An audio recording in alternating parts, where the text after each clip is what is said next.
video, literally true story. I do a 30-minute video. My son's kind of the guru. I do the 1-minute story rather. I posted, I got 3 views the next day and 1 like. And I call up, this is what I hear. I call up Tony and I go, hey, no one listened to my Instagram video. He goes, well, you posted it at 1 o'clock, man. You need to post around breakfast time. This is what I hear him say. I don't know anything about this, but true story, swear to you. He goes, you gotta post around breakfast time. And dummy, you got no hash browns in your post.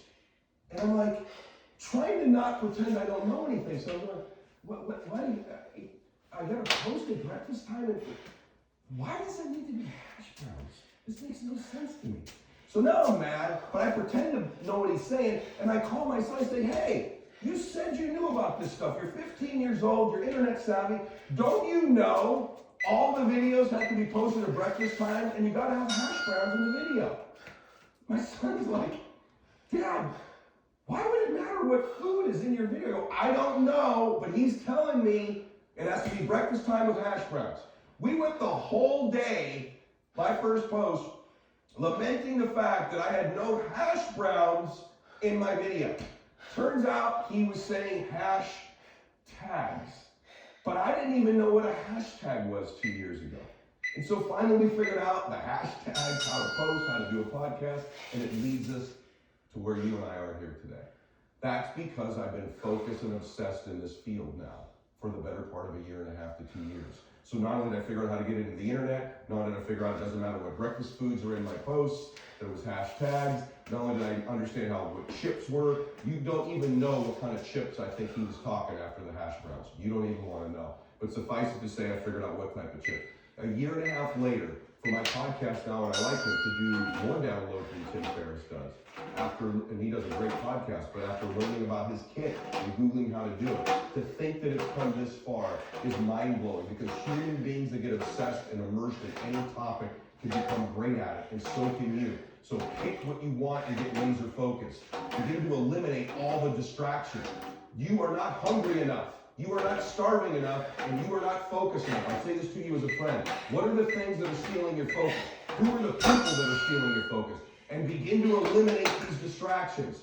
Get laser focused and obsessed on what you want. Be starving and hungry to get it. Be desperate to get it. The combination of desperation and hunger with laser focus over an extended period of time is the formula to be great at something. And you can apply this formula. Get laser focused, eliminate distractions, eliminate the things that steal your laser focused on it, your research on it, your obsession on it. Begin to do these things and you will begin to change your entire life.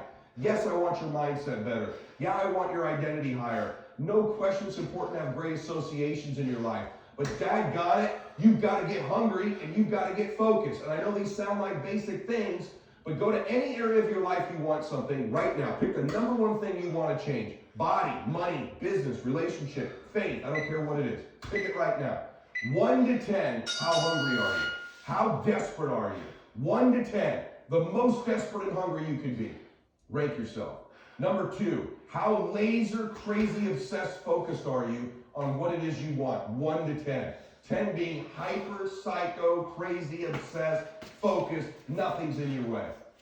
And to the extent you can increase your desperation and hunger and your obsessive focus, you get to the extent that you can flourish. Because when those things convene and converge, all of a sudden, the collaborations, the people, the circumstances, the breakthroughs, the insights necessary begin to reveal themselves to you. And not only that, reveal themselves to you with momentum and speed in which you cannot believe. You can wake up 1.5 years later, be number 1 in the world at something that you didn't even know existed before.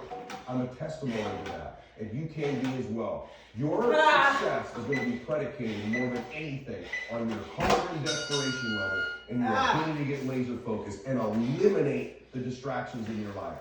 This is what makes us great. I think of athletes that I know. I've watched them get obsessed and hungry early in their careers. And as they make a little bit of money, they start, they're a rapper now. Now they're an actor. Now they're a producer. Now they're a business person. And their basketball or football or baseball or boxing or UFC career begins to suffer as their focus gets diminished. as their obsession gets diminished, as their immersion gets diminished, the great ones never lose that. They never lose the hunger. They only increase it over time. I always try to lay out for you what the solutions are, and then I like to give you a plan. I want to give you a 4-step plan to both increase your hunger and increase your focus at the same time. So the first step is always to evaluate where you are currently. So give yourself an evaluation. As I've asked you, 1 to 10, how would you rank your hunger and desire level? Are you all the way desperate? Are you the most desperate you possibly could be? Because again, I promise you, this is a healthy form of desperation. Okay, so 1 to 10, evaluate where you are. And then also give yourself an evaluation of where you are in your laser obsessive focus. 1 being completely unfocused, distracted constantly, even forgetting what our goals are. 5 is we're on it from time to time. We keep some notes, we evaluate. 10 is just obsessed, crazy, nothing else matters, focused. If you're not at least at a level 8 or 9, you're not optimizing your effectiveness.